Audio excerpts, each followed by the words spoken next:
continua. Foi você que pediu para eles pararem? Não foi você dessa vez? Foi absolutamente arbitrário, a gente curtindo aqui. Quem foi? Foi o Bob? Bob, foi você, Bob? Rapaz, a gente tem que resolver como é que vai ficar aqui, viu? Porque, sinceramente, é um crime interromper uma música exatamente na virada da música. Não obedeçam mais eles, tá bom? A gente vai combinar aqui, a gente vai ter uma química, tá? Dona Flor e seus 2 maridos e a apresentadora do programa. Mas deixa eu dizer, já que está interrompido, vamos continuar, porque o assunto é importante e é sério também. Já está aqui comigo, você vê a vice-presidente da OAB aqui no Piauí, doutora Eduarda Mourão Pereira de Miranda. O seu nome é incrível, Eduarda Mourão Eduardo Pereira de Miranda. É nome de presidente da OAB mesmo, viu? A gente está aqui com a vice-presidente da OAB aqui no Piauí e a gente vai falar sobre um assunto super importante, a questão do feminicídio. Os dados são alarmantes, a gente não sabe como conter, não sabe se uma lei como a que foi sancionada pela presidente Dilma é capaz de conter esses números, essa escalada de violência, e esse é um dos assuntos com a doutora Eduarda. Mas antes, dar o meu boa noite, é claro, mas eu queria pedir licença a você, doutora Eduarda, para chamar um VT para as pessoas entenderem melhor sobre o que vamos falar. Pode rodar. Sancionada no dia 9 de março pela presidente Dilma Rousseff, a lei do feminicídio é uma vitória para a igualdade entre os sexos. O feminicídio é caracterizado quando a mulher é assassinada justamente pelo fato de ser mulher.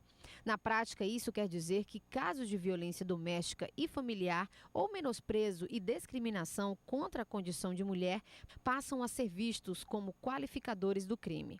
Os homicídios qualificados têm pena que vai de 12 a 30 anos, enquanto os homicídios simples prevêem reclusão de 6 a 12 anos. A que se atribui o feminicídio de fato? Porque são muitos os nuances. O fato da violência acontecer mais na casa dessas mulheres. A gente tem muito o que discutir. Muito bem-vinda ao nosso programa para falar de um assunto tão importante. Vamos começar por aí. A gente atribui o feminicídio a que exatamente? Muito boa noite, Maia. Sempre um prazer estar aqui. Boa noite a todas e a todos que me ouvem. A gente atribui o feminicídio justamente ao crime praticado contra a pessoa do sexo feminino. Então, esse crime ele pode ser decorrente justamente da violência doméstica, violência familiar, ou a discriminação, como o VT mostrou, a discriminação de gênero, que é justamente pelo fato da mulher ser mulher. E isso tem uma relação direta com a nossa cultura, com a cultura, a sociedade em que vivemos, Maia, que é uma sociedade ainda muito enraizada nesse preconceito da mulher, no poder que o homem tem sobre a mulher. Então, nós estamos diante de uma lei que chega justamente para tipificar esse tipo de homicídio, né? Esse homicídio que passa a ser um homicídio qualificado. E ele tem realmente um agravante enorme, a pena é bem maior do que um homicídio comum, e, em alguns outros casos, ele até acresce, essa pena passa a ser maior. Isso nós poderemos falar com mais detalhes adiante. A questão, o fato de ser um crime relacionado a gênero, a mulheres, nos faz pensar que perfil no geral, essa mulher. Essa mulher que morre dessa maneira hedionda, ela pertence a uma classe exatamente? Ela tem uma faixa de renda? Eu digo isso porque eu queria saber se as mulheres que nós comemoramos, que ocupam posições estratégicas, como você e outras, as mulheres que viraram esse jogo, que ganham melhor, as mulheres que conseguem desempenhar várias funções e que, independente de gênero, são talentosas e competentes, de que maneira elas podem ajudar essas mulheres que ainda estão no ralo como vítimas de crimes como esse? Justamente, nós, por vivermos numa sociedade machista, o Brasil, inclusive, ainda, infelizmente, ainda ocupa o 7º lugar no mundo como o país que mais violenta suas mulheres, mais agride. É impressionante esse dado. Então, nós estamos diante de uma situação social e cultural que não há privilégio da mulher pelo fato dela ser pobre, pelo fato dela ser negra, ou pelo fato dela ser rica, ou branca. Isso não tem nada a ver. É óbvio que as estatísticas têm apontado que a mulher com baixa renda, a mulher economicamente mais dependente do seu homem, daquele homem que a protege ou não, ela está submissa e subjugada a esse homem, e ela está sujeita a maior violência. Então, nós temos, por exemplo, números apontando como o Brasil ele tem um registro de uma média de 5.000 mortes de mulheres por ano. Significa, desse universo, que 60% dessas mulheres são jovens. No Nordeste, 87% dessas mulheres são negras também. E ela, obviamente, vem de uma classe social menor, menos favorecida. Ela tem uma escolaridade menor também, ela não estuda mais que 8 anos, ela mal consegue chegar ao secundário, ela paga aqui, estuda o 1º grau e ela mal consegue finalizar o 2º grau. Então, essa mulher, por ter baixa escolaridade, por ser dependente economicamente, ela tende a ser vítima numa maior escala. Mas a violência doméstica, a violência contra a mulher, nós observamos que, pelo fato de eu ter falado do privilégio, as mulheres de classe social mais elevada, classe média, classe mais alta, elas também estão sujeitas à violência, o que é terrível, porque a gente percebe que a violência contra a mulher, ela advém justamente dessa cultura machista. Existe uma culpabilização da vítima, né? Olha, existe, e ela vem permanecendo, apesar de ter sido retirada a condição da mulher adúltera, a mulher do Código de Processo Penal, aliás, do Código Penal. Nós tínhamos a figura oficialmente declarada em se tratando de adultério, ela realmente ela era culpada. É a culpada, ela merece essa violência. Essa figura criminal, ela saiu do Código Penal, mas ela circula ainda na nossa sociedade, porque uma coisa é o que está escrito e outra é a prática. Realmente, nós estamos diante de uma realidade que, por mais que alcancemos, você mencionou as mulheres que alcançam um sucesso profissional, as mulheres que vão alcançando posições, mas ainda são poucas na nossa sociedade. Muito poucas. Nós estamos realmente, Maia, diante de uma cultura que precisa ser mais bem trabalhada. A ponto da gente ter uma lei, gente. A você que está nos assistindo e que diz, vamos falar sobre essa questão da violência contra a mulher de novo? Sim, vamos falar sempre. Até porque eu acho que o papel da mídia é de informar a mídia, que também tem posições equivocadas em relação à divulgação desses crimes, né? Como é que você vê que a mídia pode melhorar isso, dar a sua colaboração de maneira mais adequada, doutora Eduarda? Olha, você mencionou um fato importantíssimo. A mídia tem que discutir, tem que colocar essa matéria em discussão para a sociedade. Porque quando falamos em sociedade machista e paternalista por quê? Porque ainda há uma concepção de que o trabalho da mulher não vale tanto quanto o trabalho do homem. Por isso, ela continua ganhando menos. Ela continua ainda ocupando poucos postos de gerência e de comando, porque existe a cultura paternalista. Então, a mídia, o papel da mídia é importantíssimo. Evidentemente que vivemos numa sociedade onde há uma discussão também sobre que a mídia ela aponta mais sobre violência, ela coloca exposto mais a violência, e que muitas vezes a violência vem demais. Mas nós estamos realmente vivendo um momento em que o Brasil precisa falar cada dia mais sobre isso, inclusive trabalhando as novas gerações, Maia. Porque, por exemplo, nós, mídia, a gente divulga, foi um crime passional, o fulano teve um acesso de ciúmes, não suportou. A gente, falando dessa maneira, quase que legitima essa violência ou minimiza esse impacto. Então, a forma como a notícia é dada, parece que a gente está justificando que aquilo aconteceu. Desde quando uma crise de ciúmes, um crime passional, dá direito a você tirar a vida de alguém? Aí eu queria perguntar, do jeito que você me fala, que as vítimas estão em todas as camadas sociais, os agressores também, doutora Eduarda? Os agressores também, eles também, porque eu volto a dizer, a cultura machista, ela permeia todas as classes sociais do Brasil. Não é um privilégio só do rico ou do pobre, ou de uma situação ou de outra. E a colocação da mídia, a forma como ela realmente traz a matéria a público, ela é importantíssima, porque ou ela influencia positivamente ou negativamente. E se nós estamos buscando, Maia, justamente diminuir ou acabar de vez essa cultura, nós precisamos falar de forma positiva, auxiliando a mulher nesse sentido. A mulher não pode ser vitimizada, ela não pode ser, aliás, culpabilizada. Ela trazer, sendo vítima, ela passar a ser culpada porque ela teve um comportamento A ou B. Ela é julgada pela sociedade e, diante de tanta violência, ela tem que ser, realmente, a justiça tem que vir em defesa dessa mulher. Portanto, o papel da mídia é fundamental. A mídia tem que continuar falando, tem que continuar mostrando as situações, mas sempre observando o papel de evolução da sociedade. Nós temos que trabalhar em conjunto.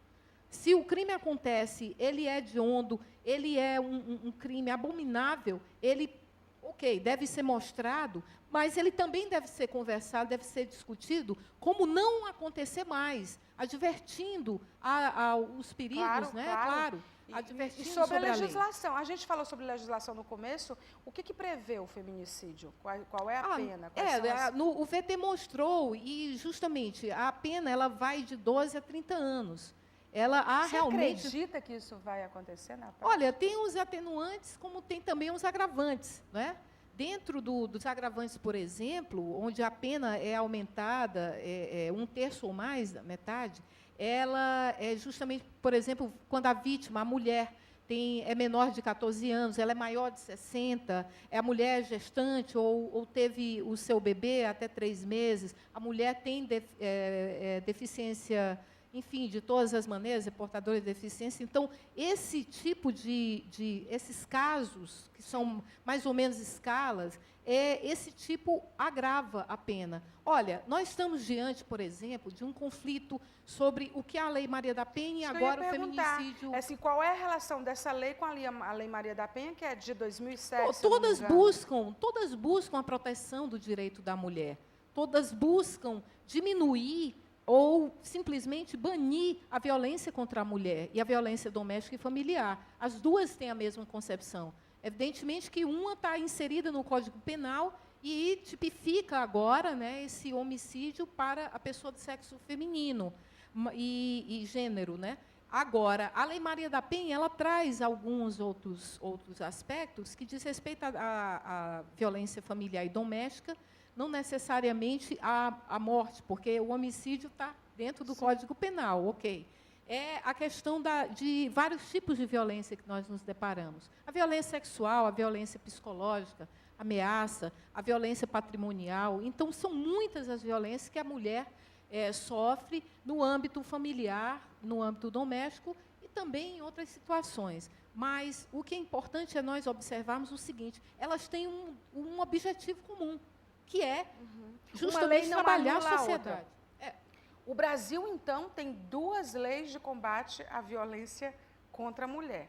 Mesmo considerando os aspectos que você relaciona em relação à Lei Maria da Penha e relacionando também a diferença entre uma e outra, nós somos que outro país precisa ter 2 leis para conter essas estatísticas? Olha, mesmo acreditando que não é uma questão de legislação. É impressionante. Na comunidade internacional, o Brasil é elogiado. Quando nós olhamos apenas com a visão das leis, né, apenas observando quais os países estão bem estruturados em termos de legislação, o Brasil realmente é destacado, ele se coloca muito bem junto à comunidade. É destacado por ter muitas leis e fazer cumprir pouco essas leis também? Não, aí o cumprimento já é um outro aspecto. O Brasil, por exemplo, a lei, todos sabem que a Lei Maria da Penha, o Brasil foi recomendado a instituir uma lei contra da violência contra a mulher, justamente porque nós nos deparamos com essa situação de violência altíssima, crescente, inclusive. Mas tem outro país que tem 2 leis com o mesmo... Não me consta. Não me consta que tem outro país com tamanha dedicação legislativa em relação à mulher. Até porque a nossa Constituição e boa parte das constituições dos países visam a igualdade de gênero e raça. Então, nossa Constituição ela tem essa previsão legal. Daí porque o feminicídio foi muito criticado por muitos juristas, há uma corrente que abomina totalmente a inclusão do feminicídio no nosso Código Penal, porque é discriminatório. Se pensarmos bem, mais uma proteção contra a mulher. Porque assim... Aliás, a favor da mulher, né, no caso. São vários aspectos, né? Que ao mesmo tempo que a gente tem um país que é, digamos assim, evoluído, contempla bastante, legalmente falando, a questão da violência, no caso da mulher, a gente também tem a leitura de que é um país que cumpre tão pouco a legislação que são necessárias várias leis, né? Porque se a gente cumprisse a lei, nem a Lei Maria da Penha seria de fato necessário, que a Lei Maria da Penha é tornar igual os desiguais, né? A nossa Constituição, ela prevê isso. O direito de igualdade é justamente isso. Ela traz essa... Mas a discussão também existe porque, como o exemplo da Lei Maria da Penha aconteceu, ela foi instituída de 2006 para cá, ela veio acontecendo, mas não se observou uma mudança no gráfico da violência. Ao contrário, se nós observarmos os dados que as pesquisas demonstram, a violência parece crescer contra a mulher, não é? É verdade que ela denuncia mais, ela está se colocando numa posição... O feminicídio agrava mais, torna hediondo isso. O feminicídio torna hediondo o crime contra a mulher. Agora, a violência contra a mulher e a violência doméstica permanece, não é? E isso, a Lei Maria da Penha, disso ela cuida. E o feminicídio vai cuidar da morte, do assassinato, que é o máximo, o ápice da violência contra a mulher. E o interessante é que os dados mostram que mais de 40%, quase 50% desses crimes acontecem dentro da casa da vítima. Que ousadia. Exatamente. Infelizmente, a mulher é aquele ditado, ela dorme com o inimigo. De vulnerabilidade, ela dorme com o inimigo, é verdade. Totalmente. E o mais agravante disso tudo é que as vítimas são jovens. Isso que eu ia perguntar, o feminicídio juvenil é preocupante, porque o que eu ia inclusive falar, se você acha que esse é um assunto que já se falou bastante, você tem filhas, você tem sobrinhas, você tem mulheres jovens na sua família, amigos, você é jovem, porque o fato de ser jovem, independente da classe social, cria uma vulnerabilidade que é muito maior, porque os fatores de proteção social estão totalmente frágeis em relação a isso. As políticas públicas, elas têm funcionado, doutora Eduarda? Elas cresceram, elas aumentaram, desde a instituição da Lei Maria da Penha, vieram junto, através de programas federais, estaduais e municipais, vieram juntas algumas políticas públicas, que, inclusive, aqui vai minha crítica, elas não estão chegando no resultado, elas não estão alcançando o resultado, daí porque a Lei Maria da Penha ela tem sido, digamos assim, criticada da pouca resolutividade. Por quê? Porque as políticas públicas são necessárias para que a sociedade se sinta assistida. É uma obrigação do Estado aplicar as políticas públicas. Como essas mulheres estão desassistidas? O Poder Judiciário tem baixíssima resolutividade dos processos que são ajuizados.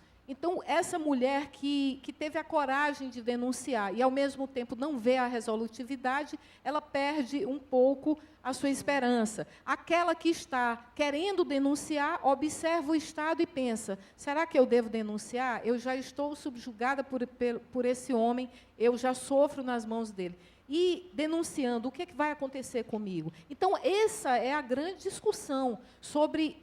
mais uma lei a favor da mulher, mais uma lei para proteger a mulher dessa violência. Será que isso vai diminuir a violência? Aí é onde vem o trabalho da mídia, por exemplo, o trabalho da nossa sociedade, da sociedade organizada, da instituição que protege, direto ou indiretamente, os direitos da mulher. Essas instituições têm que trabalhar mais e mais, a cada dia, de mãos dadas, com o Estado, que ainda falha muito na proteção da mulher. E o constrangimento também que as mulheres ainda são, porque muitas não denunciam, porque já que não há uma classe, um perfil, acontece em todas as classes, não só por medo, como você coloca, até por não ter essa proteção institucional, nem afetiva, nem familiar, e pela vergonha, né, de estar sendo submetido àquilo. O que a gente desencoraja essa vergonha, a gente encoraja a denunciar, porque, afinal de contas, é a sua vida. Quem comete a violência uma vez,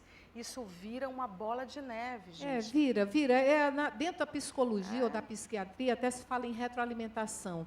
Muitas vezes a mulher, ela não consegue se libertar do agressor, porque ela vive naquele mundo ali, ela Vira um está... círculo vicioso, né? E vira E não é esse porque a círculo mulher vicioso. gosta de apanhar. Vamos parar de dizer isso. Ser humano nenhum, racional ou irracional, gosta de apanhar e gosta de sofrer. Isso é uma mentira, uma piada miserável que inventaram em relação a isso. Não é porque gosta de apanhar. Quer dizer, tem todo um contexto, inclusive de ordem psicológica. Tem um contexto que, uma vez perpetuado, permanece. Eles falam que a neurose, a psicose, ela se não for combatida e quebrada, ela se perpetua por gerações. Muitas vezes vemos, por exemplo, famílias onde o pai batia na mãe, o filho assistiu aquela cena, a tendência desse filho repetir é enorme. A tendência da filha ou do filho que assistiu aquela cena buscar um parceiro parecido, ou o passivo ou ativo, também é enorme. Portanto, é importantíssimo que a gente trabalhe, que toda a sociedade trabalhe na no sentido escola, de combater essa cultura. é em todos os lugares, né? Que não é só uma questão de legislação. Só para encerrar rapidamente, que o nosso tempo esgotou, a entrevista maravilhosa, acaba rápido mesmo. O protocolo, o trâmite de quem quer denunciar, ele é similar, ele é igual à Lei Maria da Penha, no caso do feminicídio, doutora Eduarda? No caso do feminicídio, por se tratar de um homicídio, Maia, Já entra a figura do Ministério Público, porque o homicídio é um crime de ação pública. No caso da Lei Maria da Penha, ele realmente, por se tratar de uma agressão e uma violência, aí já se espera que a vítima busque. E aí, nesse caso, aproveito o espaço para dizer, aquela mulher que sofre violência, ela deve buscar as delegacias especializadas. A mulher que está me ouvindo, que mora no interior, ela também pode buscar através das delegacias que lá possuem, embora não especializada, porque temos pouca. E aí, confere a minha crítica ao Estado. Precisamos de uma maior estrutura no nosso Estado em relação ao acolhimento dessa vítima, casas-abrigo. Precisamos de mais proteção, por exemplo, às mulheres idosas, Maia. As idosas sofrem violência dia após dia, violência patrimonial, por exemplo. Quantas mulheres idosas no interior sofrem violência patrimonial dos seus próprios familiares, pegando suas aposentadorias, pegando o seu parco dinheiro, aquelas mulheres que ajudaram a educar suas famílias, sofrem violência. Então, o feminicídio está aí, embora com algumas críticas, mas ele veio também para somar, já que existe, vamos aproveitar a situação, vamos combater essa violência contra a mulher, Maia. Se depender de lei de advogados, porque a doutora Eduarda estava me dizendo que o Piauí tem quase 50% dos advogados são mulheres. Né? Exatamente, é um dado importantíssimo, inclusive, a feminização da advocacia que está ocorrendo, não só aqui no Brasil, está ocorrendo no mundo inteiro, mas o fenômeno da feminização de algumas profissões é importantíssimo ser observado por nós mulheres, por exemplo. Nós pagamos a conta, muitas vezes a metade da conta, a gente precisa sentar na metade da mesa também. Não é verdade? É verdade. Precisamos disso. Muito obrigada pela entrevista esclarecedora, transparente, objetiva, muito interessante o seu ponto de vista em relação a isso. Muito obrigada, doutora Eduarda Maia Miranda, vice-presidente da OAB Piauí. Deixa eu aproveitar que a gente está falando de informação para dizer para você que a Livraria Anchieta tem vários livros técnicos, científicos, poesia, romances, tudo que você quer encontrar. A Anchieta é um mundo de informação. E eu queria dar a dica do Mark Owen, que escreveu Não Há Heróis, são lições de vida de um atirador da tropa de elite americana. É um livro sensacional porque desmistifica a questão do poder em relação às armas, às guerras, dessa capacidade bélica que a gente está sempre associando a poder. Ele diz que são lições de vida de um atirador da tropa de elite americana. Não há heróis. E no caso de guerras, de fato, não há herói. Esse livro é fantástico, ele ficou em primeiro lugar na lista do New York Times, do mesmo autor do best-seller que ficou conhecido, que é o Não Há Dia Fácil, e você só encontra onde? Na Livraria Anchieta, que em Teresina tem 2 endereços, no centro, na Zona Leste, e em São Luís, Livraриas, a Livraria Anchieta e a Livraria Moderna, na Avenida Atlântida. E o Salão Medplan de Humor, que está na sua 7ª edição, já está com as inscrições abertas para esse ano, para mais essa edição fantástica. O tema é inveja, vai vir muita coisa por aí. No meu escritório, o calendário é sempre o resultado do Salão de Humor, porque é tanta gente se inscrevendo do Brasil e de outros países que eles realmente têm dificuldade. São R$12.000 em prêmios, o do ano passado foi da política, né? E aí com as eleições, imagina os cartunistas do mundo inteiro e chargistas deitaram e rolaram, e quando eu estou falando deitaram e rolaram, e quando eu estou falando de eleição, eu não estou falando só no Brasil, eu estou falando de democracia e o mundo está uma loucura em relação a isso. Eu vou então para o intervalo comercial, no próximo bloco, Mari Ilustra, a menina que faz a gente sorrir e sonhar com ilustrações lindas. Eu faço questão de apresentar para você, se você ainda não conhece. E agora, Dona Flor e seus 2 maridos.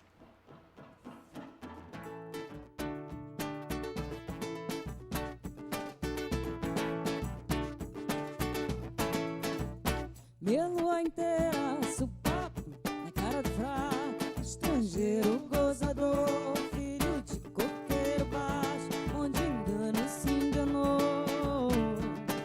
São de Ingondão, São Bento, grandes homens de movimento, martelo no tribunal. Sumiu na mata dentro, foi pego sem documento, no terreiro regional.